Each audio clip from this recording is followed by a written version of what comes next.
we must wait and see what actually happens in Liverpool because, as you will know, dear listeners, we are going to have a ferry terminal over there. That's the plan. Tynwald has already voted quite a lot of money, millions, to actually develop just up from where we used to be at the pierhead, because the pierhead is now going to have a different use, because Liverpool is very attracted to the cruise liner business and is building a pier there for large cruise liners. It means that the Isle of Man, which traditionally came in at the pierhead, is being shifted along a bit, and we are having to develop a new site there. But TravelWatch, the pressure group, keeps a close eye on what's happening as far as this new site is concerned, and something that has concerned them is access from that particular site and probably access to it by passengers. Joining me is John Pennington of TravelWatch. Thank you very much for joining me on what is a grim morning for travelling.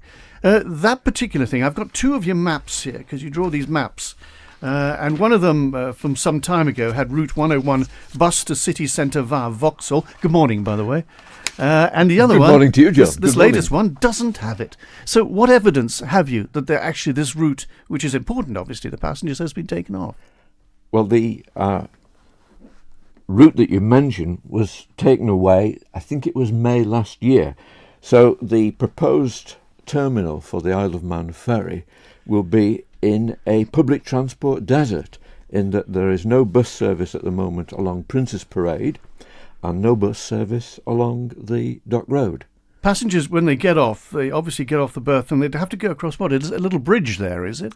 Like they rather like they had at the pierhead. No, the new terminal in Liverpool would appear to cater quite well for motorists, in that a new access road is being built off the Dock Road, and then will approach the new terminal from the opposite direction from the pierhead. It will approach from the north. However, foot passengers will be faced with a predicament, in that the new terminal is to the north of a former dock entrance, and at the moment there is no access whatsoever for passengers or vehicles across this former dock entrance to Prince's Parade and then down to the pierhead. We have been assured by the Department for Infrastructure that the Port of Liverpool will provide a pedestrian access across this former dock entrance, but we have not yet received any details as to what public transport will be provided. And we were trying to get hold of Ray Harmer, the Minister, over the weekend. You yourself say that you've been trying to get hold of Mr Harmer. What response? We wrote to Mr Harmer just about 3 weeks ago, raising a number of points. We've had an acknowledgement, but no substantive response. And the letter to Mr Harmer has formed the basis of our press release that we've issued to the media. If a lot of passengers arrive on a boat, and we do get hundreds on a boat, what sort of bus facilities would be required, in your opinion, to actually satisfactorily get them off the boat and into Liverpool where they want to go? Well, let's talk some numbers. The passenger capacity of the Manannan is approximately 800. Now, quite a lot of those will be travelling with their own vehicle. Then quite a few passengers will obviously want to take a taxi, assuming taxis are available. Let's assume on a busy day there are about 200 foot passengers. But if they're doing a day trip, for instance, or a weekend at the weekend, yes, there'll be a lot of foot passengers. That's right. Let's assume 200 foot passengers arrive, say, off the afternoon sailing from Douglas. So they arrive in Liverpool between 5 o'clock and 6 o'clock in the evening, which is the evening peak. Now, bus operators in Liverpool aren't going to have lots of spare vehicles available. So if 200 passengers arrive, let's assume that there's just one dedicated bus being provided, which will take perhaps 50 passengers and their luggage. We could end up with passengers queuing for the best part of an hour or more.